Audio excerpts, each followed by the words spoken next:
back. So as I was saying, you don't need a diagnosis to be able to access an educational healthcare plan, an EHCP. There could be a myriad of things going on. It's not just necessarily down to your child's learning. It could be just it could be their behaviour. They're not sitting still in class. They're fidgeting. They're getting up out of their seat. They're banging their head. Shouting out. There's an array of things. Sometimes it could be something where they don't necessarily need an ILP or an EHCP. They just need additional support. There could have been bereavement in the family, and this is their way of displaying their distress.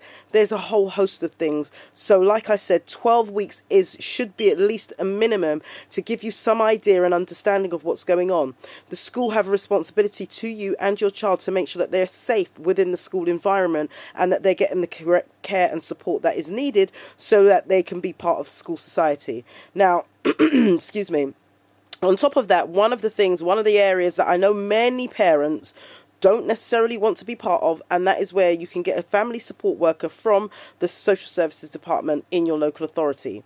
Now, I know it is a very, very touchy subject, and I'm not the hugest fan where social services are concerned because of the amount of failings that take place, but to say that as well, many social workers are under a lot of pressure and they have massive workloads, so you just weigh it up. But sometimes it is worth speaking to people like Early Help to see if they can assist you in accessing the support you may need to support your child, and they can also support your family. What that also does is that they can access funds to be able to get whatever it may be for your child. You may not be able to afford school uniform, school shoes, etc., etc., things that are not necessarily widely available or known. They're there to support you to get the best out of your child's journey as they're growing up through their school environment.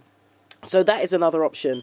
With regard going back to the educational healthcare plan, it is a long process. Some boroughs are taking up to 20 weeks to produce an educational healthcare plan.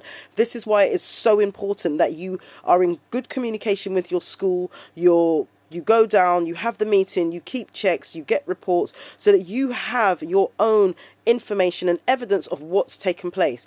If you're not sure where to start, get a copy of your child's school file as well so you can read through. If they're saying that they've put strategies in place and they're not working and they can't deal with your child's needs, get that school file. That is going to be like your golden book, so that you can go through what has and what they claim has happened, because a lot of cases, things that they say are going on are not going on. So this will be what you need, and then you'll be able to either challenge it or move with it and work with it to formulate a great partnership so that your child gets the best out of their school environment. Or you may choose to homeschool. That's a whole nother subject for another day.